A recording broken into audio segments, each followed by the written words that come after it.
Hello, അസ്സലാമലൈക്കും. എന്തൊക്കെയാണ് വിശേഷം?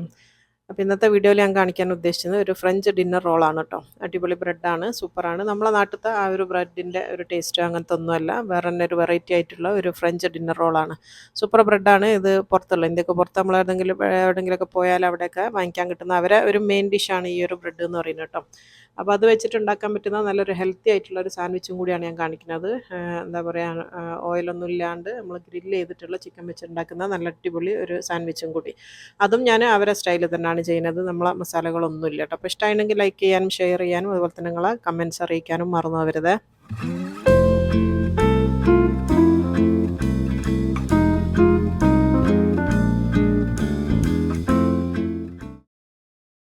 അപ്പോൾ നമുക്ക് ആ ഡിന്നർ റോൾ ഉണ്ടാക്കാൻ വേണ്ടിയിട്ടുള്ള മാവാണ് ഞാൻ ആദ്യം ഉണ്ടാക്കുന്നത് കേട്ടോ. അപ്പം ഫസ്റ്റ് ഞാൻ എടുക്കുന്നത് മൈദയാണ്. മൈദക്ക് പകരം നിങ്ങൾക്ക് ഗോതമ്പ് പൊടിയിലും ചെയ്യാം കേട്ടോ വേണമെന്നുണ്ടെങ്കിൽ.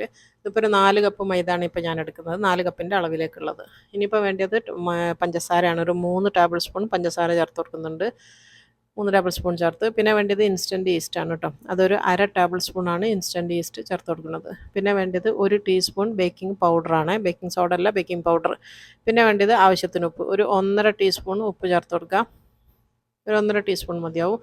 അത്രയും ഉപ്പും ചേർത്തിട്ടുണ്ട്. ഇനിയിപ്പോൾ വേണ്ടത് ഒരു മുട്ടയാണ് കേട്ടോ, മുഴുവനായിട്ടുള്ള ഒരു മുട്ട. ഇത് അത്യാവശ്യം കുറച്ച് വലിയ മുട്ടയാണ്. ചെറിയ മുട്ട ആണെങ്കിൽ 2 എണ്ണം ചേർത്തോ, അല്ലാന്നുണ്ടെങ്കിൽ 1 മതി. പിന്നെ വേണ്ടത് പാൽപ്പൊടിയാണ്. പാൽപ്പൊടി കയ്യിലുണ്ടെങ്കിൽ മാത്രം ചേർക്കുക, ഇല്ലാന്നുണ്ടെങ്കിൽ സ്കിപ്പ് ചെയ്യുക. ഒരു ടേബിൾ സ്പൂൺ പാൽപ്പൊടിയും ചേർത്താണ്. ഇനിയിപ്പോൾ ഒരു അരക്കപ്പ് പാൽ ഞാൻ ആദ്യം എടുത്തതിന്, മൊത്തം 1 കപ്പ് വേണം. നമുക്ക് ആദ്യം അരക്കപ്പ് ഒഴിച്ചിട്ടൊന്ന് മിക്സ് ചെയ്തതിന് ശേഷം ബാക്കി അരക്കപ്പും കൂടെ ചേർത്ത് കൊടുത്താൽ മതി. ഇനിയിപ്പോൾ ഞാനിത് കുഴച്ചെടുക്കുകയാണ്. അപ്പോൾ നന്നായിട്ട് ഒന്ന് കുഴച്ചെടുക്കുക. ഒന്ന് മിക്സ് ആയി കണ്ടു കഴിഞ്ഞാൽ ഒരു അരക്കപ്പ് പാലും കൂടെ ഇതിലേക്ക് ചേർത്ത് കൊടുക്കണം കേട്ടോ. ബാക്കി എത്രയാണോ ഇനി ഇത് കുഴക്കാൻ ആവശ്യമായിട്ട് വേണ്ടിയെന്ന് വെച്ചാൽ ബാക്കി വെള്ളമാണ് നമ്മൾ ചേർക്കുക. ഇതിപ്പോൾ 1 കപ്പാണ് ചേർക്കേണ്ടത് കേട്ടോ. ഇനിയിപ്പോൾ അരക്കപ്പും കൂടെ ഞാൻ ചേർത്ത് കൊടുക്കുകയാണ്. ആദ്യം അരക്കപ്പാണ് ചേർത്ത്, ഇപ്പോൾ അതാ ഒരു അരക്കപ്പും കൂടെ ചേർത്ത് കൊടുക്കുക. അതും കൂടെ ചേർത്തിട്ട് ഒന്നും കൂടെ ഒന്ന് കുഴച്ചെടുക്കുക. അപ്പോൾ ഇനിയും ഇത് പോരയില്ലേക്ക്. അപ്പോൾ ഇതിനും വെള്ളത്തിന് ആവശ്യമുണ്ട്. അപ്പോൾ എന്താ ചെയ്യേണ്ടതെന്ന് വെച്ചാൽ കുറേശ്ശെ വെള്ളം ചേർത്ത് കൊടുക്കുക. വെള്ളത്തിന് ഞാനൊരു കറക്റ്റ് അളവ് പറയണില്ല കേട്ടോ, കുറേശ്ശെ ഒഴിച്ച് കൊടുക്കുക. പിന്നെ നല്ല കട്ടിയായിട്ടല്ല വേണ്ടിയത്, കുറച്ചൊരു സ്റ്റിക്കി പാകത്തിലാണ് വേണ്ടത്. ഞാൻ എൻ്റെ എല്ലാ പേസ്ട്രി വീഡിയോസിലൊക്കെ ഞാൻ പറയുന്നതാണ്, കൈകൊണ്ട് തൊടുന്ന സമയത്ത് ഒരു ഒട്ടുന്ന പാകത്തിലാണ് ഇതിൻ്റെ മാവ് വേണ്ടത്. പിന്നെ ഞാൻ ഒന്നും കൂടെ ഓർമ്മപ്പെടുത്തുന്നു, ഒരു 20 മിനിറ്റെങ്കിലും ഇത് കുഴച്ചെടുക്കുകയും വേണം കേട്ടോ, എന്നാലാണ് പൊടി നല്ല സ്മൂത്തായിട്ട് കിട്ടുക. അപ്പോൾ അത് ഏകദേശം നന്നായിട്ടൊന്ന് കുഴഞ്ഞ് വന്നിട്ടുണ്ട്. ഇത് ഒരു 15 മിനിറ്റ് കുഴച്ചതിന് ശേഷമുള്ളതാണ് ഇത് കേട്ടോ. ഇനി ഇതിലേക്ക് ഒരു ഇൻഗ്രീഡിയൻറ്റ് കൂടെ ചേർക്കാനുണ്ട്. അപ്പോൾ ഞാൻ അതിൻ്റെ ഒരു പാകം കാണിച്ചു തരാം. അങ്ങനെ കൈയോട് തൊട്ട് കഴിഞ്ഞാൽ കുറച്ച് ഇങ്ങനെ സ്റ്റിക്കി ആയിട്ടാണ് ഉണ്ടാവുക. ഇതിപ്പോൾ കണ്ടില്ല, നല്ല സ്മൂത്താണ്, പക്ഷേ ഇങ്ങനെ മെല്ലെ തൊടുന്ന സമയത്ത് നല്ല സ്റ്റിക്കി ആയിട്ടാണ് ഉണ്ടാവുക. ഇത് കണ്ടില്ല, ഈ ഒരു പാകത്തിൽ കുഴച്ചെടുക്കുക. ഇങ്ങനെ കുഴച്ച് കഴിഞ്ഞതിന് ശേഷം നമ്മൾ ഇതിലേക്ക് ബട്ടറോ ഓയിലോ ചേർത്ത് കൊടുക്കണം. അപ്പോൾ എൻ്റെ കയ്യിലിപ്പം ബട്ടർ ഇല്ല, അപ്പോൾ ഞാനിപ്പോൾ ഒരു 3 ടേബിൾ സ്പൂൺ സൺഫ്ലവർ ഓയിലാണ് ചേർത്ത് കൊടുക്കുന്നത്. സൺഫ്ലവർ ഓയിലിന് പകരം ബട്ടറും ചേർക്കാം കേട്ടോ, ഇഷ്ടമുള്ളത് ചേർക്കാം. അപ്പോൾ ഓയിലും കൂടെ ചേർത്തതിന് ശേഷം ഒന്നും കൂടെ ഒരു 5 മിനിറ്റ് ആയിട്ട് 10 മിനിറ്റെങ്കിലും ഇനി ഒന്നും കൂടെ അത് കുഴച്ചെടുക്കണം. ഈ ഓയിലൊക്കെ നന്നായിട്ട് ഈ ഒരു മാവ് അബ്സോർബ് ചെയ്തിട്ട് നല്ല സോഫ്റ്റ് ആയിട്ട് വരണം. അപ്പോൾ അത് 5 മിനിറ്റിന് ശേഷമുള്ളതാണിത്. ഇനി ഒരു 5 മിനിറ്റും കൂടെ കേട്ടോ. അപ്പോൾ അതൊരു 5 മിനിറ്റും കൂടെ കഴിഞ്ഞ് മൊത്തം 10 മിനിറ്റ് ഞാനിപ്പോൾ ഒന്നും കൂടെ ഒന്ന് കുഴച്ചെടുത്തതാണ്. ഇപ്പോൾ നല്ല സ്മൂത്ത് ആയിട്ടുള്ള അടിപൊളി ഡോ ആയിന്. അപ്പോൾ ഈ ഒരു പാകത്തിൽ കുഴച്ചെടുത്താൽ മാത്രമേ നിങ്ങൾക്ക് ബ്രെഡ് നന്നായി കിട്ടുള്ളൂ കേട്ടോ. ഇല്ലാന്നുണ്ടെങ്കിൽ നിങ്ങൾ ബേക്ക് ചെയ്ത് കഴിഞ്ഞാൽ ബ്രെഡിനൊരു കനം, ഒരു കല്ലിപ്പൊക്കെ തോന്നും. അതിൻ്റെയൊക്കെ കാരണം എന്താണെന്ന് വെച്ചാൽ പൊടി കുഴക്കുന്നത് അത്രയും നന്നായിട്ട് കുഴച്ചില്ലെങ്കിൽ ആ ഒരു രീതിയിലേക്കാണ് വരിക. അപ്പോൾ നമ്മൾ വീട്ടിലുണ്ടാക്കിയ ബ്രെഡാണെന്നുള്ളത് പെട്ടെന്ന് തിരിച്ചറിയും നമ്മൾ ബേക്ക് ചെയ്ത് കഴിഞ്ഞാൽ. നമ്മൾ വാങ്ങിച്ച ബ്രെഡ് പോലെ തോന്നൂല. അപ്പോൾ അതുകൊണ്ടാണ് പറയുന്നത്, ആ ഒരു സെയിം ഇതിൽ കിട്ടണമെങ്കിൽ നന്നായിട്ട് കുഴച്ചെടുക്കണം. ഇനിയിപ്പോൾ അതെന്താ ചെയ്യേണ്ടതെന്ന് വെച്ചാൽ നമുക്കൊന്ന് റാപ്പ് ചെയ്തിട്ട് ഇതൊന്ന് റെസ്റ്റ് ചെയ്യാൻ വേണ്ടി വെക്കണം. ഒരു പ്ലാസ്റ്റിക് റാപ്പോ അല്ലെങ്കിൽ എന്തെങ്കിലും അടച്ചുറപ്പുള്ള ഒരു മൂടിയൊക്കെ ഉണ്ടെങ്കിൽ അങ്ങനെ മൂടി വെച്ച് കൊടുത്താൽ മതി. എന്നിട്ട് ഇതിപ്പോൾ 1 മണിക്കൂറൊന്ന് മാറ്റി വെക്കണം കേട്ടോ. അപ്പോൾ എനിക്കിപ്പോൾ 1 മണിക്കൂർ സമയമില്ല, ഞാനൊരു അരമണിക്കൂറാണ് വെക്കുന്നത്. ഇനിയിപ്പോൾ അതിൻ്റെ ഫില്ലിങ്ങിന് വേണ്ടിയിട്ട് ഞാൻ എടുത്തത് ചിക്കൻ ആണ്. ചിക്കൻ 800 ഗ്രാം ചിക്കൻ ഉണ്ട്. സ്കിന്നോട് കൂടിയുള്ള ചിക്കനാണ് ഞാൻ എടുത്തത് കേട്ടോ. സ്കിന്നില്ലെങ്കിലും കുഴപ്പമൊന്നുമില്ല, ഉണ്ടെങ്കിൽ അത്രയും നല്ലത്.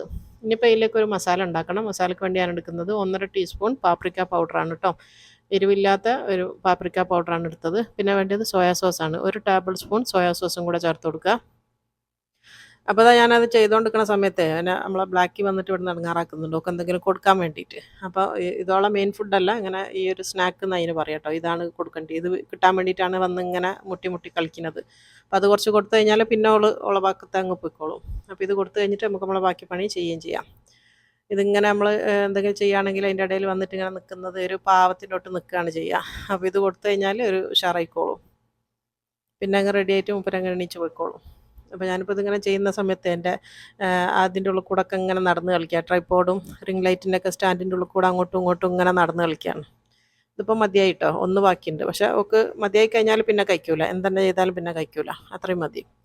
ഇനിയിപ്പോൾ അതാ ബാക്കി ഞാൻ ചെയ്യാൻ നിൽക്കുമ്പോഴത്തേക്ക് തന്നെ പിന്നെ ഇതിൻ്റെ ഉള്ളിൽ വന്നിട്ട് കളിക്കുകയാണ് കേട്ടോ. ഇത് കണ്ടില്ലേ. പിന്നെ ആണെങ്കിൽ ബാസി സ്കൂളിൽ നിന്ന് വന്നിട്ട് ഓനും ഉണ്ട്. അപ്പോൾ ഓൻ്റെ കാലിൻ്റെ ഇടയിൽ കൂടെ ഇതിൽ കൂടെ ഒക്കെ ഇങ്ങനെ നടന്ന് കളിക്കുകയാണ് അങ്ങോട്ടും ഇങ്ങോട്ടും.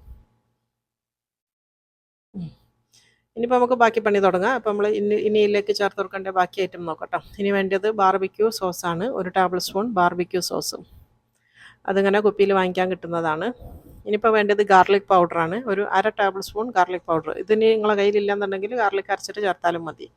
പിന്നെ വേണ്ടത് ഒരു ചെറുനാരങ്ങൻ്റെ നീരൊഴിച്ച് കൊടുത്താൽ മതി. എൻ്റെ അടുത്ത് ഇവിടെ കുപ്പിയിലുള്ളതുകൊണ്ട് 2 ടേബിൾ സ്പൂൺ ചെറുനാരങ്ങൻ്റെ നീരൊഴിച്ച്. പിന്നെ ഒരു ബ്രൗൺ ഷുഗറാണ് വേണ്ടി, 1 ടീസ്പൂൺ ഇട്ട്. ബ്രൗൺ ഷുഗർ ഇല്ലയെന്നുണ്ടെങ്കിൽ വൈറ്റ് ഷുഗർ ചേർക്കുക. പിന്നെ ഒരു 2 ടേബിൾ സ്പൂൺ ഓയിലും കൂടെ ചേർത്ത് കൊടുക്കുക. നിങ്ങൾക്ക് തീരെ ഓയിൽ ചേർക്കണ്ടെന്നുണ്ടെങ്കിൽ ഓയിൽ സ്കിപ്പ് ചെയ്യാൻ പറ്റുന്നതാണ് കേട്ടോ. ചേർക്കണമെന്ന് നിർബന്ധമൊന്നുമില്ല. നമുക്കിപ്പോൾ നമ്മളെന്താ പറയുക, പുറത്തുനിന്ന് വാങ്ങിക്കുന്ന അതേ സ്റ്റൈലിൽ കിട്ടാൻ വേണ്ടിയിട്ടാണ് ഞാൻ ഓയിൽ ചേർത്തത്. അല്ലാന്നുണ്ടെങ്കിൽ ഓയിൽ സ്കിപ്പ് ചെയ്യാം. നല്ലോണം മിക്സ് ചെയ്തതിന് ശേഷം മാത്രമേ നമ്മൾ ഇതിലേക്ക് ഉപ്പ് ചേർക്കാൻ പാടുള്ളൂ. കാരണം എന്താണെന്ന് വെച്ചാൽ നമ്മൾ ഇതിൽ ചേർത്ത എല്ലാ സോസിലും ഉപ്പുള്ളതാണ്. അപ്പോൾ നോക്കിയിട്ട് മാത്രമേ ഉപ്പ് ചേർക്കാൻ പാടുള്ളൂ. ഞാനിപ്പോൾ ഇതാ 1.5 ടീസ്പൂണോളം ഉപ്പും കൂടെ ചേർത്തിട്ടുണ്ട്. ഇനിയിപ്പോൾ നമ്മൾ റെഡിയാക്കി വെച്ചാൽ നമ്മളെ ചിക്കൻ ഇതിലേക്ക് ഇട്ടിട്ട് നന്നായിട്ട് ഇതൊന്ന് മാരിനേറ്റ് ചെയ്ത് വെക്കണം. പിന്നെ മാരിനേറ്റ് ചെയ്ത് വെക്കണമെന്ന് പറഞ്ഞാൽ എത്രത്തോളം സമയം വെക്കണം അത്രത്തോളം നല്ലതാണ് കേട്ടോ. തലേന്നൊക്കെ നമുക്ക് ഓർമ്മ ഉണ്ടെങ്കിൽ ഇങ്ങനെ ചെയ്ത് വെച്ചിട്ട് ഫ്രിഡ്ജിൽ വെക്കുകയാണെങ്കിൽ അത്രയും നന്നായിട്ട് മസാലയൊക്കെ പിടിച്ച് നല്ല അടിപൊളി ടേസ്റ്റിൽ വരും. ഇല്ലാന്നുണ്ടെങ്കിൽ മിനിമം 1 മണിക്കൂറെങ്കിലും ഇതൊന്ന് ഇങ്ങനെ വെക്കണം കേട്ടോ, റെസ്റ്റ് ചെയ്യാൻ വേണ്ടിയിട്ട്. ഞാനിപ്പോൾ ഇത് 1 മണിക്കൂർ ഇതൊന്ന് മാറ്റി വെക്കുകയാണ്. നന്നായിട്ട് മസാലയൊക്കെ പറ്റിയിട്ടുണ്ട്. ഇനി ഇതവിടെ മാറ്റി വെക്കാം. ഇനിയിപ്പോൾ നമ്മൾ നേരത്തെ കുഴച്ച് വെച്ച നമ്മൾ മാവ് അരമണിക്കൂറിന് ശേഷമാണ് ഞാനിപ്പോൾ ഇത് എടുക്കുന്നത്. അരമണിക്കൂർ ആയിട്ടുള്ളൂ. ഇവിടെ നല്ല ചൂടായതുകൊണ്ട് അരമണിക്കൂർ കൊണ്ട് അത് നന്നായിട്ട് പൊങ്ങി വരും കേട്ടോ. അതാണ് ഇവിടെ ഇപ്പോൾ നല്ല അപാര ചൂടാണ്. അപ്പോൾ അത് അരമണിക്കൂർ വെച്ചതിന് ശേഷമുള്ളതാണ്. അപ്പോൾ ഇതിൻ്റെ എയറൊക്കെ ഒന്ന് പോക്കിയെടുക്കട്ടോ. ഒന്ന് ഇങ്ങനെ താത്തിയിട്ട് ഒന്നും കൂടെ ഒന്ന് കുഴച്ചെടുക്കണം. അപ്പോഴാണ് ഇതിൽ കയറിയിട്ടുള്ള ആ എയറൊക്കെ ഒന്ന് പോയി വരിക. ഇതിപ്പോൾ കണ്ടില്ലേ, ആ ഒരു കംപ്ലീറ്റ് എയർ നമുക്കിതൊന്ന് കുഴച്ചിട്ട് ഒന്നും കൂടെ ഒന്ന് മാറ്റിയെടുക്കണം. അപ്പോൾ ഇത് കുഴക്കുന്ന ഒരു ഇതിലേക്ക് ഇട്ട് കൊടുക്കട്ടെ. ഞാനിപ്പോൾ ഒരു ഷീറ്റ് വിരിച്ചാണ്, അതിലേക്ക് ആ പൊടി ഇട്ട് കൊടുക്കുക. എന്നിട്ട് ജസ്റ്റ് ഭയങ്കര ബലം പ്രയോഗിച്ച് കുഴക്കാൻ പാടില്ല. ജസ്റ്റ് നല്ല സോഫ്റ്റ് ആയിട്ടൊന്ന് കുഴച്ചെടുക്കട്ടെ. ഒരുപാട് ബലം പ്രയോഗിച്ച് കുഴക്കണ്ട. എന്നിട്ട് ഇതിനൊന്ന് ഒരു ബോളായിട്ട് കംപ്ലീറ്റ് ഒന്ന് ഉരുട്ടിയെടുക്കട്ടോ. ഇതിപ്പോൾ ഞാൻ മുറിക്കാൻ വേണ്ടി പോവുകയാണ്. ബോൾസായിട്ട് ഉരുട്ടിയെടുക്കാൻ വേണ്ടിയിട്ടാണ് ഇങ്ങനെ ആക്കണത്. അത് നിങ്ങളെ ഇഷ്ടത്തിനനുസരിച്ച് എങ്ങനെ വേണമെങ്കിലും ഇത് മുറിച്ചിട്ട് ഉരുട്ടിയെടുക്കാം. ഞാനിപ്പോൾ ഇത് മൊത്തത്തിൽ അതൊന്ന് വലിയ ഉരുളാക്കിയിട്ടൊന്ന് വെച്ചിട്ടുണ്ട്. ഇനി ഇതിനെ ഈക്വൽ സൈസുള്ള ബോളായിട്ട് നമുക്കിതൊന്ന് മുറിച്ചെടുക്കാം. അപ്പോൾ ഞാനിപ്പോൾ ഒരു 8 എണ്ണമായിട്ടാണ് ചെയ്യുന്നത് കേട്ടോ. 8 ബ്രെഡാണ് ഞാനിപ്പോൾ ഉണ്ടാക്കുന്നത്. അപ്പോൾ 8 എണ്ണമായിട്ട് ഇതിനൊന്ന് മുറിച്ചെടുക്കണം.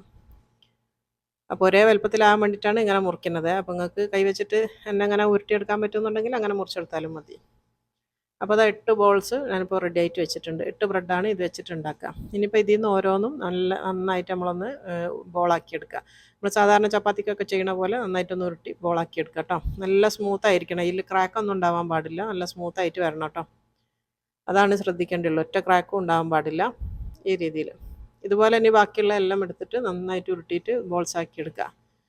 എല്ലാം കംപ്ലീറ്റ് ഇതേപോലെ ഉരുട്ടിയിട്ട് വെക്കണം കേട്ടോ. എല്ലാം ഒരേ ഷേപ്പും ഒരേ സൈസും ആയിരിക്കണം, എന്നാലാണ് കാണാനും ഭംഗി ഉണ്ടാവുള്ളൂ.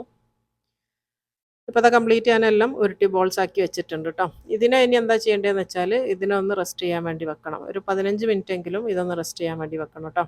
ഒരു 10 മിനിറ്റ് മിനിമം ആണ്. 15 മിനിറ്റ് വെച്ചാലാണ് അത്രയും നല്ലത്. ഞാനിപ്പോൾ ഒരു പേപ്പർ വെച്ചിട്ടൊന്ന് മൂടിയിട്ട് ക്ലിംഗ് റാപ്പ് വെച്ചിട്ട് ഒരു 15 മിനിറ്റ് ഒന്ന് വെയിറ്റ് ചെയ്യാണ് കേട്ടോ. 15 മിനിറ്റിന് ശേഷം നമുക്കിനി ഇതെടുത്താൽ മതി. ഇപ്പോൾ അതാ 15 മിനിറ്റ് കഴിഞ്ഞിട്ടുണ്ട്. ഇതിപ്പോൾ ഇത് കണ്ടോ, ഒന്നും കൂടെ ഒന്ന് റൈസായി. ഇതിപ്പോൾ കണ്ടില്ല, നന്നായിട്ടൊന്നും കൂടെ ഒന്ന് വീർത്ത് വന്നാണ്. ഇനിയിപ്പോൾ ഇതിൽ നിന്ന് ഓരോന്ന് എടുത്തിട്ട് മാറ്റി പിന്നെ നമുക്കിതൊന്ന് പരത്തിയെടുക്കണം. അതിൻ്റെ ഇടയിൽ നമ്മൾ ബേക്ക് ചെയ്യാനുള്ള ഷീറ്റൊക്കെ ഇവിടെ റെഡിയാക്കി വെക്കണം കേട്ടോ. ബേക്കിംഗ് പേപ്പറും വെച്ചിട്ടുണ്ട് ഞാൻ ഇതിൻ്റെ മേലെ. ഇതൊന്ന് ശരിയാക്കി വെക്കണം. എന്നിട്ട് ഇതിൽ നിന്ന് ഇനി ഓരോ ഉരുളി എടുത്തിട്ട് നമുക്കിതൊന്ന് പരത്തിയെടുക്കാനുള്ളതാണ്. അപ്പോൾ ആദ്യം ഇതൊക്കെ ഒന്ന് സൈഡിലേക്ക് മാറ്റി കഴിഞ്ഞാൽ നമുക്ക് സെൻറ്ററിൽ വെച്ചിട്ട് ഇത് നമുക്ക് പരത്തിയെടുക്കാൻ വേണ്ടി പറ്റും. അപ്പോൾ മൊത്തത്തിൽ ഇതൊന്ന് മാറ്റി കൊടുക്കുക. ഓരോന്നും എടുക്കുമ്പോൾ ശ്രദ്ധിക്കുക, നല്ല എന്താ പറയുക, ഇതിനെ നമ്മളെന്തെങ്കിലും പറയൽ കുട്ടീനെ എടുക്കണ പോലെ എടുക്കണം കേട്ടോ. ഒന്നും ഇതായി പോകാൻ ഭയങ്കര ശ്രദ്ധിച്ചിട്ടേ ഇത് ചെയ്യാൻ പാടുള്ളൂ ഈ പണിയെ. പേസ്ട്രീസ് ഉണ്ടാക്കുന്ന, ബ്രെഡ് ഐറ്റംസ് ഉണ്ടാക്കുന്ന എല്ലാത്തിലും ക്ഷമയാണ് വേണ്ടത്. നല്ല ക്ഷമയോടുകൂടി ഉണ്ടാക്കിയാൽ മാത്രമേ ബ്രെഡ് നന്നായി വരുള്ളൂ.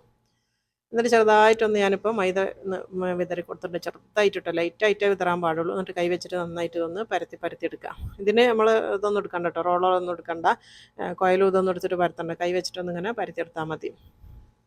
അപ്പോൾ നന്നായിട്ടൊന്ന് പ്രസ് ചെയ്ത് ഇതിനൊന്ന് പരത്തിയെടുത്തിട്ടുണ്ട്. അതൊരു സ്ക്വയർ ഷേപ്പിലേക്ക് ആക്കുക കേട്ടോ. കാരണം നമ്മളത് ഉരുട്ടാനുള്ളതാണ്. അപ്പോൾ ഒരു സ്ക്വയർ ഷേപ്പിലാക്കിയിട്ട് ഇങ്ങനെ ഉരുട്ടുക. ഓരോ ഭാഗം ഇങ്ങനെ ഉരുട്ടിക്കഴിഞ്ഞാൽ ഈ വീഡിയോയിൽ കാണുമ്പോൾ നിങ്ങൾക്ക് മനസ്സിലാവും. ഞാനതൊന്ന് പ്രസ് ചെയ്ത് അവിടെ ഒട്ടിക്കുന്നുണ്ട് കേട്ടോ. അതിപ്പോൾ കാണുന്നില്ലേ. ഓരോ ഉരുട്ടിയാലും ഇങ്ങനെ ഒന്ന് പ്രസ് ചെയ്തിട്ട് അവിടെ നന്നായിട്ട് ഇതൊന്ന് ഒട്ടിച്ചെടുക്കാം. അപ്പോൾ അത് കംപ്ലീറ്റ് ഒന്ന് പ്രസ് ചെയ്ത് ലാസ്റ്റ് വരുന്ന ഭാഗം ഒന്നും കൂടെ ഒന്ന് ഉരുട്ടിയിട്ട് അവിടെ ഒന്ന് മുട്ടിച്ചു കൊടുക്കുക കേട്ടോ. കൈ കൊണ്ടൊന്ന് പ്രസ് ചെയ്ത് ഒന്ന് മുട്ടിച്ചു കൊടുക്കുക. അപ്പോൾ അത് കംപ്ലീറ്റ് ഞാൻ മൊത്തത്തിലൊന്ന് ഉരുട്ടിയെടുത്തിട്ടുണ്ട്. ഇതിപ്പോൾ കണ്ടില്ല, ഈ ഒരു രീതിയിലാണ് ഉരുട്ടിയെടുക്കേണ്ടത്. ഇനി ഇതിൻ്റെ എൻഡിലും ഇതേപോലെ തന്നെ ഒന്ന് പ്രസ് ചെയ്ത് കൊടുക്കുക കേട്ടോ. അപ്പോൾ അത് കംപ്ലീറ്റ് മൊത്തത്തിലൊന്ന് ഒട്ടിച്ചെടുത്തിട്ടുണ്ട്. ചെറുതായിട്ട് കൈ കൊണ്ടൊന്നും അധികം ബലം പ്രയോഗിക്കാണ്ട് ഇങ്ങനെ ഒന്ന് ഉരുട്ടിയെടുക്കുക. അപ്പോൾ അതാ ഫസ്റ്റ് റോൾ ഇവിടെ റെഡി ആയിന്. ഇതുപോലെ തന്നെ കംപ്ലീറ്റ് നമ്മൾ ചെയ്തെടുക്കുക കേട്ടോ. അതിപ്പോൾ കംപ്ലീറ്റ് ഞാൻ അതുപോലെ ചെയ്തെടുത്തതാണ്. ഇനിയിപ്പോൾ ആദ്യം ഉരുട്ടി വെച്ചത് ആദ്യം എടുക്കുക. അപ്പോൾ അതൊന്ന് ചെറുതായിട്ടൊന്ന് വീർത്ത് വന്നിട്ടുണ്ടാവും കേട്ടോ. ആദ്യം ചെയ്ത് എടുത്താൽ മതി. എന്നിട്ട് ഇത് കൈ കൊണ്ടൊന്നും കൂടെ ഒന്ന് മെല്ലെ മെല്ലെ ഒന്ന് റോൾ ചെയ്തെടുക്കുക. ഒരുപാട് ബലം പ്രയോഗിച്ചിട്ട് ഉരുട്ടാൻ നിൽക്കരുത്. അപ്പോൾ അത് ബേക്ക് ചെയ്യുന്ന സമയത്ത് പൊങ്ങി വരില്ല. അതുകൊണ്ടാണ്. അപ്പം മെല്ലെ അധികം ബലം പ്രയോഗിക്കാണ്ട് ഒന്ന് ഉരുട്ടിയെടുക്കാം. അപ്പോൾ ഈ ഒരു വലുപ്പത്തിൽ ഉരുട്ടിയതിന് ശേഷം ഇതിനെ ഇനി ഒരു കെട്ടിടുന്ന പോലെ ആക്കിയെടുക്കട്ടെ. നമ്മളൊരു കെട്ടിടുക എന്ന് പറയില്ല, അങ്ങനെ ഒന്ന് കെട്ടുന്ന രീതിയിൽ ആക്കിയെടുക്കുക. ഇതിപ്പോൾ കണ്ട ഒരു കെട്ടിട്ടിട്ടുണ്ട്. അപ്പോൾ ഈ ഒരു രീതിയിൽ ഒരു കെട്ടിട്ട് വെക്കുക.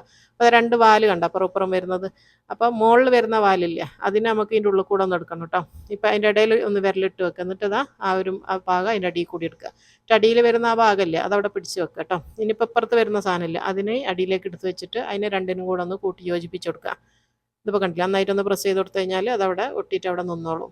അപ്പോൾ ഇത് ഞാൻ പറയുന്നതിനെക്കാട്ടിലും നിങ്ങൾ ഈ വീഡിയോ കാണുമ്പോഴായിരിക്കും നിങ്ങൾക്ക് കൂടുതലായിട്ട് മനസ്സിലാവുക. ഇതിപ്പോൾ കണ്ടില്ല, ഇതൊരു ഫ്ലവർ ആയിട്ടുണ്ട്. ഇതുപോലെ തന്നെ ബാക്കി മൊത്തം ഇതേ രീതിയിൽ നമുക്കൊന്ന് ചെയ്തെടുക്കണം കേട്ടോ. എന്നിട്ട് ഇത് ബേക്കിംഗ് പേപ്പറിലേക്ക് വെച്ച് കൊടുക്കാം. അപ്പോൾ ഫസ്റ്റത്തെ ബ്രെഡ് ഇവിടെ റെഡിയാണ്. ഇപ്പോൾ അത് കംപ്ലീറ്റ് ഞാൻ ആ 8 ബോൾസും ഇതേപോലെ ചെയ്തെടുത്താണ് കേട്ടോ. 8 എണ്ണം ഞാൻ ഇതേപോലെ ഉണ്ടാക്കി വെച്ചിട്ടുണ്ട്. 5 എണ്ണം ഒരു ട്രയലും 3 എണ്ണം ഒരു ട്രയലും ആക്കിയിട്ട് വെച്ചിട്ടുണ്ട്. ഒരു 8 ബ്രെഡാണ് ഈ ഒരു രീതിയിൽ ഉണ്ടാക്കിയത്. ഇതിനെ ഇനി ഒന്നും കൂടെ ഒരു 15 മിനിറ്റ് ഇതൊന്ന് വെയിറ്റ് ചെയ്യണം കേട്ടോ. 15 മിനിറ്റ് ഇതൊന്ന് റെസ്റ്റ് ചെയ്യാൻ വേണ്ടി വെക്കണം. അപ്പോൾ അത് റെസ്റ്റ് ചെയ്യാൻ വെക്കണ നേരം കൊണ്ട് നമുക്ക് അതിലേക്കുള്ള ഒരു ഇതുണ്ടാക്കണം. ഒന്ന് മുകളിൽ പുരട്ടാനുള്ള ഒരു മുട്ടൻ്റെ ഉണ്ണിയാണ് എടുത്തത്. അതുപോലെ തന്നെ 2 ടേബിൾ സ്പൂൺ പാലും. അത് രണ്ടും കൂടെ ഒന്ന് മിക്സ് ചെയ്തെടുക്കുക. മുട്ടൻ്റെ വെള്ളം എടുക്കണ്ട കേട്ടോ, ഉണ്ണി മാത്രമാണ് എടുക്കുക. എന്നിട്ട് അതിലേക്ക് പാലും കൂടെ മിക്സ് ചെയ്തിട്ട് നന്നായിട്ടൊന്ന് മിക്സ് ചെയ്ത് വെക്കാം.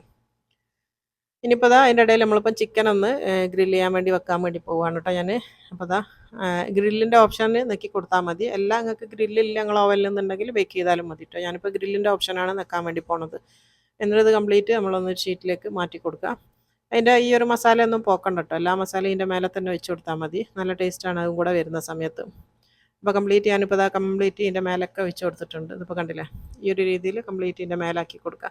എന്നിട്ട് ഇതിന് ബേക്ക് ചെയ്യാൻ വേണ്ടി പോവുകയാണ്. ഞാനിവിടെ ബേക്ക് ചെയ്യണത് 250 ഡിഗ്രിയിൽ 45 മിനിറ്റാണ് ചെയ്യണത് കേട്ടോ. 45 മിനിറ്റ്സാണ് ഇതിപ്പോൾ ചെയ്യണത്. ഇനിയിപ്പോൾ നമ്മൾ റെസ്റ്റ് ചെയ്യാൻ വേണ്ടി വെച്ച ഡോ ഒക്കെ ഇവിടെ റെഡി ആയിട്ട് ഒരു 15 മിനിറ്റിന് ശേഷമുള്ളതാണ്. അപ്പോൾ ഒന്നും കൂടെ വീർത്ത് വന്ന് കണ്ടില്ല. ഇനിയിപ്പോൾ ഇതിൻ്റെ മേലെ പതുക്കെ അതിൻ്റെ മേലെ നമ്മൾ ഈ എടുത്ത് വെച്ച സാധനം ഒന്ന് മിക്സ് ചെയ്തിട്ട് കംപ്ലീറ്റ് ഒന്നും കൂടെ ഒന്ന് പുരട്ടി കൊടുക്കുക. ആവുമുട്ടൻ്റെ മിക്സ് ഇതിൻ്റെ മേലെ പുരട്ടി കൊടുക്കുക കേട്ടോ. അപ്പം വരട്ടുമ്പോൾ ശ്രദ്ധിക്കുക, ഈ പൊന്തി വന്നതൊന്നും താന്നു പോകാൻ പാടില്ല, മെല്ലെ തേച്ച് കൊടുക്കാൻ പാടുള്ള. ഞാനൊരു ബ്രഷ് ഉപയോഗിച്ച് തേക്കുകയാണെങ്കിൽ ഈസിയാണ്. ബ്രഷ് ഇല്ലയെന്നുണ്ടെങ്കിൽ കോട്ടണിലോ അല്ലെങ്കിൽ ചെറിയ തുണിയിലൊക്കെ ആക്കിയിട്ട് ഒന്നിങ്ങനെ തേച്ച് കൊടുത്താൽ മതി. കൈ വെച്ചിട്ട് തേക്കാൻ പോകണ്ട, അന്നേരം ഇത് ഞെങ്ങിപ്പോവും. അപ്പോൾ അത് കംപ്ലീറ്റ് എല്ലാത്തിൻ്റെ മേലെ ഇതേപോലെ ഒന്ന് പരട്ടിയെടുക്കാം. ഇപ്പോൾ അത് ഫുള്ളായിട്ട് ഞാൻ പരട്ടിയെടുത്തിട്ടുണ്ട് കേട്ടോ. ഇനിയിപ്പോൾ ബാക്കിയുള്ള 3 എണ്ണം ഇല്ലേ, അതും കൂടെ ഇതേപോലെ പരട്ടിയെടുക്കുക. അതിപ്പോൾ ചെയ്തിട്ടുണ്ട്. ഇനിയിപ്പോൾ ഇതെന്താ ചെയ്യേണ്ടതെന്ന് വെച്ചാൽ ഇതിൻ്റെ മേലെ ഞാൻ കുറച്ച് വെളുത്ത എള്ളും കൂടെ ഇട്ട് കൊടുക്കുന്നുണ്ട് കേട്ടോ. വെളുത്ത എള്ളിന് പകരം കറുത്ത എള്ളും ചേർക്കുക. അതേപോലെ കരിഞ്ജീരകം ഇഷ്ടമാണെങ്കിൽ അതും ചേർക്കട്ടോ. ഇഷ്ടമുള്ളത് ചേർക്കുക. ഞാനിപ്പം ഈ എള്ളാണ് ഇട്ടത്. എള്ളൊന്ന് നന്നായിട്ട് ഇട്ട് കൊടുത്തിട്ടുണ്ട്. ഇതിനി ബേക്ക് ചെയ്യണം കേട്ടോ. ഇതിനെ ബേക്ക് ചെയ്യുന്നതെന്ന് പറഞ്ഞാൽ 200 ഡിഗ്രിയിൽ ബേക്കിംഗ് മോഡിൽ 30 മിനിറ്റാണ് ചെയ്യണത്. അപ്പോൾ നമ്മൾ ഗ്രില്ല് ചെയ്യാൻ വെച്ചാൽ നമ്മളെ ചിക്കൻ ഇവിടെ റെഡി ആയിന് കറക്റ്റ് പാകത്തിലായി വന്നത്. ഇപ്പോൾ കണ്ടില്ല, ഈ ഒരു കളറൊക്കെ ആയി കിട്ടാൻ വേണ്ടിയിട്ടാണ് ഞാൻ പറഞ്ഞത്. ആ ഒരു ഇൻഗ്രീഡിയൻസും ആ ഒരു ഓയിലൊക്കെ ചേർത്ത് കൊടുത്താൽ മാത്രമാണ് ഈ ഒരു രീതിയിൽ കിട്ടുക. ഇനിയിപ്പോൾ ഇതെന്താ ചെയ്യേണ്ടതെന്ന് വെച്ചാൽ ഇതിൻ്റെ എല്ലൊക്കെ മാറ്റിയെടുക്കണം കേട്ടോ. ഇതിൻ്റെ ഫ്ലഷ് മാത്രം മതി നമുക്ക്. അപ്പോൾ കംപ്ലീറ്റ് ഇതിൻ്റെ ബോൺസൊക്കെ ഒന്ന് മാറ്റിയെടുക്കാം. എല്ല് മാറ്റുക കേട്ടോ. എല്ല് മൊത്തം ഒന്ന് മാറ്റിയെടുക്കുക. അതിൻ്റെ ഇറച്ചി മാത്രം നമുക്കൊരു പാത്രത്തിലേക്ക് ഇട്ട് കൊടുക്കുക. ഇത് നമ്മളെ ഫില്ലിങ്ങിന് വേണ്ടിയിട്ടുള്ളതാണ്. അപ്പോൾ അത് കംപ്ലീറ്റ് ഇതിൻ്റെ എല്ല് മൊത്തത്തിലൊന്ന് മാറ്റിയെടുക്കുക. സിമ്പിളാണ് കേട്ടോ, നല്ലോണം വെന്തതാണ്. അതുകൊണ്ട് തന്നെ നമ്മൾ തൊടുമ്പത്തേക്ക് തന്നെ ഇതിൻ്റെ ഇറച്ചിയൊക്കെ പെട്ടെന്ന് ഈമന്ന് ഇങ്ങോട്ടേക്ക് വിട്ട് വരും. എന്നിട്ട് ചെറിയ ചെറിയ പീസാക്കി ഒന്ന് മുറിച്ചിട്ട് കൊടുത്താൽ മതി. വലിയ പീസാക്കണ്ട, ചെറിയ ചെറിയ പീസാക്കിയിട്ട് ഒന്ന് അടർത്തിയെടുത്ത് ഇട്ട് കൊടുത്താൽ മതി. ഇപ്പോൾ അത് കംപ്ലീറ്റ് ഞാൻ എല്ലാം കൂടെ ഒരു പാത്രത്തിൽ ചെയ്തിട്ടുണ്ട് കേട്ടോ. അതിൻ്റെ ബോൺസൊക്കെ പോക്കി ഞാൻ മാറ്റി വെച്ചതാണിത്. നമ്മളെ ചിക്കൻ ഇവിടെ റെഡി. ഇനിയിപ്പോൾ ഇതിൻ്റെ ഒരു കോക്ടെയിൽ സോസ് ഉണ്ടാക്കണം കേട്ടോ. ഈ ഒരു ഇതിലേക്ക് സ്പ്രെഡ് ചെയ്യാനുള്ള. അപ്പോൾ ഞാനിവിടെ മയോണീസാണ് എടുക്കുന്നത്. അപ്പോൾ മയോണീസ് എന്ന് പറഞ്ഞാൽ ഞാൻ റെഡിമെയ്ഡ് മയോണീസാണ് എടുത്തത്. ഹോം മെയ്ഡ് ആയാലും കുഴപ്പമൊന്നുമില്ല. ഒരു 3 ടേബിൾ സ്പൂണുള്ള. ഇതിൻ്റെ അളവ് ഞാൻ പറയണില്ല കേട്ടോ. നിങ്ങൾക്ക് എത്ര ആണോ വേണ്ടി അതിനനുസരിച്ച് എടുക്കുക. പിന്നെ വേണ്ടിയ കെച്ചപ്പ് വെച്ച് കൊടുത്തിട്ടുണ്ട്. പിന്നെ മസ്റ്റേർഡ് സോസും കൂടാണ് വേണ്ടിയത്. ഇനി ഇതിൻ്റെ പുറമെ ഇതിൽ ഉപ്പും കുരുമുളകൊക്കെ ഇനിയും വേണമെന്നുണ്ടെങ്കിൽ ചേർത്ത് കൊടുക്കുക. അതേപോലെ തന്നെ ലെമൺ ജ്യൂസ് വേണമെങ്കിൽ അതും ചേർത്ത് കൊടുക്കുക. അതൊക്കെ നിങ്ങളെ ഇഷ്ടം കേട്ടോ. ഉപ്പ് പിന്നെ അതുപോലെ ഷുഗർ വേണമെങ്കിൽ ചേർത്ത് കൊടുക്കുക. അതൊക്കെ നിങ്ങളെ ഇഷ്ടത്തിനനുസരിച്ച് ഇതിൽ എന്തൊക്കെ ആഡ് ചെയ്യണം എന്നുള്ളതൊക്കെ നോക്കിയിട്ട് ചെയ്യാം. ഞാനിപ്പോൾ ഇത് മാത്രമാണ് ചെയ്യുന്നത്. ഈ 3 സോസുകൾ മാത്രമേ മിക്സ് ചെയ്യുന്നുള്ളൂ. ഉപ്പും പഞ്ചസാരയും കുരുമുളകൊന്നും ഞാൻ ചേർക്കണില്ല. അപ്പോൾ അത് കംപ്ലീറ്റ് ഒന്ന് മിക്സ് ചെയ്ത് വെച്ചിട്ടുണ്ട്. അപ്പോൾ നമ്മളെ കോക്ടെയിൽ സോസ് ഇവിടെ റെഡി ആയിട്ടുണ്ട്. ഇതാണ് നമ്മളതിൽ പുരട്ടാനുള്ള സോസ്. ഇപ്പോൾ നമ്മളെ ബ്രെഡ് ഇവിടെ ബേക്ക് ചെയ്ത് എടുത്തിട്ടുണ്ട്. നല്ല അടിപൊളിയാണ് മാഷാ അല്ലാഹ്. ഈ ഒരു രീതിയിൽ ആയി കിട്ടണമെങ്കിലുള്ള ടിപ്സാണ് ഞാൻ ഈ വീഡിയോയിൽ മൊത്തം പറഞ്ഞത് കേട്ടോ. അപ്പോൾ അതുകൊണ്ട് അതൊന്ന് സ്കിപ്പ് ചെയ്യാണ്ട് കണ്ടു കഴിഞ്ഞിട്ട് ഇതുണ്ടാക്കി നോക്കിയാൽ മതി. അടിപൊളിയായിട്ട് വന്നോളൂ. നമ്മൾ ഇത് കണ്ടാലോ അല്ലെങ്കിൽ കഴിച്ചാലോ ഒന്നും ആരും പറയില്ല ഇത് നിങ്ങൾ വീട്ടിലുണ്ടാക്കിയതാണെന്നുള്ളത്. അത്രയും നന്നായിട്ട് വരും. ഇതായത് ഇപ്പോൾ അടുത്ത 3 ഇപ്പോൾ ഈ 3 ഞാൻ വെച്ചത് കുക്കിംഗ് റേഞ്ചിൻ്റെ താഴെയാണ് കേട്ടോ. അതാണ് ഇത്രയും കളർ വന്നത്. മറ്റേത് ഞാൻ നല്ല നമ്മളെ സാധാ ഓവനിൽ തന്നെ ചെയ്തതാണ്. അപ്പോൾ ഇന്നിപ്പോൾ മൊത്തം ബേക്കിംഗ് ആണല്ലോ. 2 ട്രൈ ഇതുകൊണ്ട് ചിക്കനും ഉണ്ട് എല്ലാം കൂടെ ഉള്ളതുകൊണ്ട് 2 ഓവൻ വെച്ചിട്ടാണ് ഞാനിപ്പോൾ ഇത് മൊത്തത്തിൽ ബേക്ക് ചെയ്തെടുത്തത്. അപ്പോൾ അത് കംപ്ലീറ്റ് എല്ലാം ബേക്ക് ചെയ്ത് വന്നിട്ടുണ്ട്. ഇതിൻ്റെ ഒരു ഇത് കാണിച്ചാൽ നല്ല അടിപൊളിയാണ് കേട്ടോ. സൂപ്പറായിട്ട് നല്ല വെന്ത് നല്ല സോഫ്റ്റാണ്. ഇതിങ്ങനെ എടുക്കുന്ന സമയത്ത് നിങ്ങൾക്ക് മനസ്സിലാവും തലതളായിട്ട് ഇങ്ങനെ വരും. ഭയങ്കര സോഫ്റ്റാണ് ഏറ്റുണ്ടാവുക കേട്ടോ. നല്ല അടിപൊളിയാണ്. ഇങ്ങനെ അലിഞ്ഞു പോകും. ഈ കളർ എന്താണെന്ന് വെച്ചാൽ നമ്മൾ ഒഴിച്ച ആ ഒരു മുട്ടയില്ലേ, മുട്ട അടിയിൽ വന്നിട്ട് ഇങ്ങനെ ആയി വരുന്നത്. അല്ലാണ്ട് കരിഞ്ഞതോ അല്ലെങ്കിൽ അതിന് ടേസ്റ്റ് മാറ്റമോ ഒന്നുമില്ല കേട്ടോ. നല്ല സോഫ്റ്റായിട്ട് തന്നെയാണ് ഉണ്ടാവുക. അത് കണ്ടാൽ നിങ്ങൾക്ക് മനസ്സിലാവും. ഇത് കണ്ടില്ല, നല്ല അടിപൊളിയായിട്ടാണ് വരിക. ഈ ഒരു രീതിയിൽ ഉണ്ടാക്കാത്ത ആൾക്കാർ എന്തായാലും ട്രൈ ചെയ്ത് നോക്കാം കേട്ടോ. ഇനിയിപ്പോൾ ഇതിനെ നമുക്ക് എന്ത് ചെയ്യണം, ഇതിനെ നമുക്ക് സാൻഡ്വിച്ച് ആക്കിയിട്ട് മാറ്റണം. അപ്പോൾ എങ്ങനെ സാൻഡ്വിച്ച് ആക്കേണ്ടതെന്ന് വെച്ചാൽ ഇതിൽ നിന്ന് ഇനി ഓരോ ബ്രെഡ് എടുക്കുക കേട്ടോ. ഓരോ ബ്രെഡ് എടുത്തിട്ട് അതിനൊന്ന് മുറിച്ചെടുക്കണം. അപ്പോൾ ഞാൻ ഇതിനൊന്ന് ഇങ്ങനെ വിലങ്ങനെ പിടിച്ചിട്ട് ഇതിനെ കംപ്ലീറ്റ് ഒന്ന് മുറിച്ചെടുക്കുക. 2 ഭാഗമായിട്ട് എടുക്കട്ടെ. നമ്മൾ സാധാരണ ഒരു ബർഗറിൻ്റെ ബന്നൊക്കെ മുറിക്കുന്ന പോലെ തന്നെ ഒന്ന് റൗണ്ട് ആക്കിയിട്ടൊന്ന് മുറിച്ചെടുക്കുക. നല്ല ഭംഗിയാണ്. ഈ ഒരു ഫ്ലവർ ഷേപ്പിലായതുകൊണ്ട് തന്നെ കാണുമ്പോൾ നല്ല ഭംഗിയാണ്. കുട്ടികൾക്കൊക്കെ നല്ല അട്രാക്റ്റീവ് ആയിരിക്കും. അപ്പോൾ അത് കണ്ടില്ലേ, ഇതിൻ്റെ ഉള്ളൊക്കെ നോക്ക് നല്ല അടിപൊളിയായിട്ട് വെന്താണ്. നല്ല സോഫ്റ്റുമാണ്. ഭയങ്കര സോഫ്റ്റാണ് കേട്ടോ. ഈ ഇൻഗ്രീഡിയൻസ് ഒക്കെ ഞാൻ ഈ പറഞ്ഞ ഇൻഗ്രീഡിയൻസ് ഒക്കെ കിട്ടുകയാണെങ്കിൽ അതൊക്കെ ചേർത്തിട്ട് തന്നെ ഉണ്ടാക്കി നോക്കുക. അപ്പോഴാണ് ഈ ഒരു രീതിയിലായി വരിക കേട്ടോ. അപ്പോൾ ഞാൻ ആ സോസ് മൊത്തം ഒന്ന് പുരട്ടി കൊടുത്തിട്ടുണ്ട്. അതിന് ശേഷം നമ്മൾ ഇതിലേക്ക് ചേർക്കാൻ വേണ്ടി പോകുന്നത് ഒരു ചീസും കൂടെ വേണം കേട്ടോ. ചീസ് എന്ന് പറഞ്ഞാൽ ഇങ്ങനത്തെ നമ്മൾ ബർഗറിൽ വെക്കുന്ന സ്ലൈസ് ചീസ്, അത് ഓരോ പീസ് അതും കൂടെ വെച്ച് കൊടുക്കുന്നുണ്ട്. ആ ചീസും കൂടെ വെച്ച് കൊടുക്കുക. പിന്നെ ഇതിൽ എന്തൊക്കെ ചേർക്കണം എന്നുള്ളത് നിങ്ങളെ ഇഷ്ടമാണ് കേട്ടോ. ഞാനിപ്പോൾ ചിക്കൻ മാത്രമാണ് ചേർത്ത് കൊടുക്കുന്നത്. ഇതിനിപ്പോൾ ഇതിൽ ഉള്ളി മുറിച്ചതോ തക്കാളിയോ ലെറ്റ്യൂസോ ക്യാബേജോ ഇഷ്ടമുള്ള കുക്കുംബറോ എന്തൊക്കെ വെജിറ്റബിൾസ് ചേർക്കണോ അതൊക്കെ നിങ്ങൾക്ക് ചേർക്കാം കേട്ടോ. ഞാനിപ്പോൾ അതൊന്നും ചേർക്കുന്നില്ല. അതൊക്കെ വേണമെന്നുണ്ടെങ്കിൽ അതൊക്കെ ചേർത്ത് കൊടുക്കുക. അടിപൊളിയാണ്, സൂപ്പർ ടേസ്റ്റ് ആയിരിക്കും. അപ്പോൾ ഞാനതൊന്നും ഇല്ലാണ്ട് ജസ്റ്റ് ചീസും ചിക്കനും മാത്രമാണ് വെച്ചത്. എന്നിട്ട് ഇത് അതിൻ്റെ കവർ വെച്ച് ഒന്ന് പ്രസ് ചെയ്ത് കൊടുക്കുക. എൻ്റെ ജെൻറ്റിലായിട്ടൊന്ന് പ്രസ് ചെയ്ത് കൊടുക്കുക കേട്ടോ. അത്രയേ ഉള്ളൂ. സിമ്പിളാണ്. നമ്മളെ സാൻഡ്വിച്ച് ഇവിടെ റെഡി ആയിട്ടുണ്ട്. അടിപൊളിയാണ്. ഏത് ബ്രെഡ് കഴിക്കാത്ത ആളും ഇതൊന്ന് കഴിച്ചു പോകട്ടോ. അത്രയും അടിപൊളി ടേസ്റ്റാണ്, അത്രയും സോഫ്റ്റാണ്. അപ്പോൾ എല്ലാവരും ട്രൈ ചെയ്ത് നോക്കുക. ട്രൈ ചെയ്താൽ മാത്രം പോരാ, നിങ്ങളെ ഫീഡ്ബാക്കും അറിയിക്കണം. അതേപോലെ തന്നെ എന്തെങ്കിലും ഒന്ന് കമൻറ്റായിട്ട് അറിയിക്കാനും മറന്നു പോകരുത് കേട്ടോ. ഒരു ഹാർട്ടോ അല്ലെങ്കിൽ ഒരു തംസപ്പോ എന്തെങ്കിലും ഒന്ന് ഒരു കമൻറ്റായിട്ടും ഇട്ട് തരണേ. അപ്പോൾ ഞാൻ ഫില്ല് ചെയ്യാത്തൊരു ബ്രെഡും എങ്ങനെ ഉണ്ട് എന്നുള്ളതൊന്ന് കാണിച്ചു തരാം കേട്ടോ. മുറിക്കണ്ട, നിങ്ങൾക്ക് ഇതൊന്ന് മുറിച്ച് കാണിച്ചു തരാം. ഇത് നന്നായിണോന്ന് അറിയാൻ ഞാൻ എപ്പോഴും പറയില്ല, അതിൻ്റെ ഒരു ടെസ്റ്റ് എന്ന് പറയുന്നത് ഇങ്ങനെ അമർത്തി നോക്കിയാൽ തിരിച്ചതേ രീതിയിൽ പൊങ്ങി വരണം. അതാണ് നന്നായിണോ ഇല്ല എന്നുള്ളത് നമുക്ക് മനസ്സിലാവുക. അപ്പോൾ അതാ മുറിച്ച് കഴിഞ്ഞാൽ ഇതിൻ്റെ ഉള്ളൊക്കെ കണ്ടോ നല്ല അടിപൊളി സോഫ്റ്റായിട്ട് നല്ല സൂപ്പർ ബ്രെഡാണ്. അപ്പോൾ എല്ലാവരും ട്രൈ ചെയ്യുക. അപ്പോൾ ആദ്യമായിട്ട് ആരെങ്കിലും എൻ്റെ വീഡിയോ കാണുന്നവരുണ്ടെങ്കിൽ പ്ലീസ് ഒന്ന് സബ്സ്ക്രൈബ് ചെയ്യുക കേട്ടോ. തൊട്ടടുത്തുള്ള ബെല്ലൈക്കണിൽ നെക്കിയിട്ട് അതിൽ ഓൾ എന്നുള്ള ഓപ്ഷൻ കൊടുക്കുകയാണെങ്കിൽ മാത്രമാണ് ഞാനിടുന്ന വീഡിയോസൊക്കെ നിങ്ങൾക്ക് കറക്റ്റായിട്ട് കിട്ടുകയും ചെയ്യുക. അപ്പോൾ ഇൻഷാ അല്ലാഹ് ഇനി അടുത്ത നല്ലൊരു വീഡിയോയിൽ കാണുന്നത് വരെ അസ്സലാമു അലൈക്കും.